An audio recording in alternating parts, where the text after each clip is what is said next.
Welcome to our OSHA Focal Point series. I'm Dr. John Mulroy, Director of the Pennsylvania OSHA Consultation Program, housed in the world-renowned Safety Sciences Department here at Indiana University of Pennsylvania. These videos were created with the essential, need-to-know OSHA compliance information to supplement your safety and health training. Addressing OSHA's most frequently cited standards, like lockout-tagout, fall protection, hazard communication, and machine guarding, these videos can help your organization anticipate, identify, evaluate, and control workplace safety and health hazards. We hope these critical OSHA focal points assist you in preventing future injuries and illnesses. If you still have questions or you need no-cost OSHA compliance assistance, we're here to help. All you need to do is reach out to us at IUP using the link below and request this no-cost OSHA compliance assistance service. It's that easy. Thank you for choosing the Focal Points video series. Be sure to hit the subscribe button to be the first to know when new safety and health content is added to this channel. Have a safe day, everyone. Today's topic is confined spaces in general industry. The purpose of today's topic is to provide you with the essential need-to-know information about the hazards associated with confined spaces in general industry. During this short presentation, we will briefly discuss the following topics, which include: what is a confined space? What is a permit-required confined space? What are the common hazards associated with permit spaces? And how can you protect yourself while working inside of a permit space? So what is a confined space?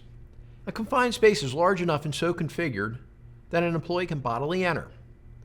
It has limited or restricted means for entry and exit, and is not designed for continuous employee occupancy. A confined space must have all three.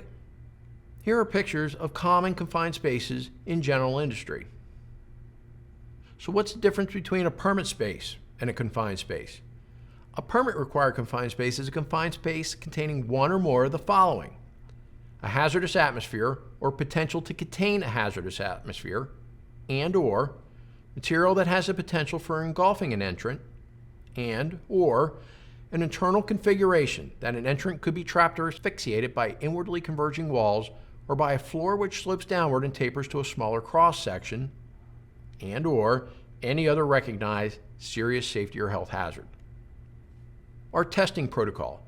Before an employee enters a confined space, internal atmosphere shall be tested with a calibrated direct reading instrument for the following conditions in this order: oxygen, flammable gases and vapors, and potential toxic air contaminants.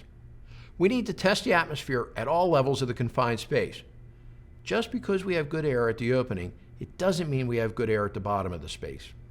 Common hazards associated with permit spaces include oxygen deficiency, flammable and combustible gases and vapors, toxic gases and vapors, engulfments in a solid or a liquid, high noise levels, grinding, crushing, or mixing mechanisms, configurations, extreme temperatures, chemicals, or a lack of lighting.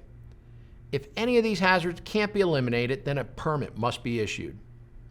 Additional concerns with confined spaces include noise, which could be amplified due to the acoustics of the space, slippery or wet surfaces inside the confined space, increasing the risk of falls or electrical shock. We need to use all our personal protective equipment, such as hard hat, hard-toe boots, safety glasses, face shield, gloves, or overalls to protect ourselves while working inside these confined spaces, and hot work. So how can you protect yourself inside a permit-required confined space? Here's an example of a common confined space found in the workplace. The atmosphere inside of a confined space may not be suitable for entry, requiring forced air ventilation. Some confined spaces may contain mixing or crushing mechanisms that require lockout and tagout to isolate them. Adequate illumination should be provided where lighting is limited inside of a confined space. There may be an occasion where an explosion-proof lighting might be necessary. If you're an authorized entrant in a permit-required confined space, you need to know the hazards that may be faced during entry, including the mode, signs, and symptoms and consequences of exposure. You need to properly use all the equipment provided to you, and you need to communicate with the attendant outside the confined space as necessary to ensure the attendant is able to monitor your status. You need to alert the attendant outside the permit space whenever you recognize any warning sign or symptom of exposure to a dangerous situation, you detect a prohibited condition, or the attendant alerts you to exit the space. An authorized entrant must exit from the permit space anytime an order to evacuate is given by the attendant or the entry supervisor, at any time the entrant recognizes any warning sign or symptom of exposure to a dangerous situation, any time that the entrant detects a prohibited condition, or the evacuation alarm is sounded. The attendant outside of the permit-required confined space needs to know the hazards of that particular space, maintain an accurate head count of everybody who is working inside that confined space. The attendant must remain outside that space until relieved by another attendant. The outside attendant must maintain regular communication with the authorized entrant and also monitor conditions inside and outside of the permit space. The attendant will summon rescue services when needed and ensures that any unauthorized personnel never enter that permit space or affect operations in any way. The attendant is responsible to perform non-entry rescues and perform no other duties that might interfere with the primary responsibility to monitor and protect the authorized entrants inside a permit-required confined space. If it's possible for a worker to be overcome by a sudden change in atmospheric conditions, then a rescue procedure needs to be in place in case an entrant needs assistance in exiting from a permit-required confined space. This reserve pit is an example of a permit-required confined space because its potential to contain both a hazardous atmosphere and to engulf or drown a worker. You may act as an entry supervisor, and if that is your responsibility, you need to know the hazards that may be faced during entry, including the signs and symptoms and consequences of exposure.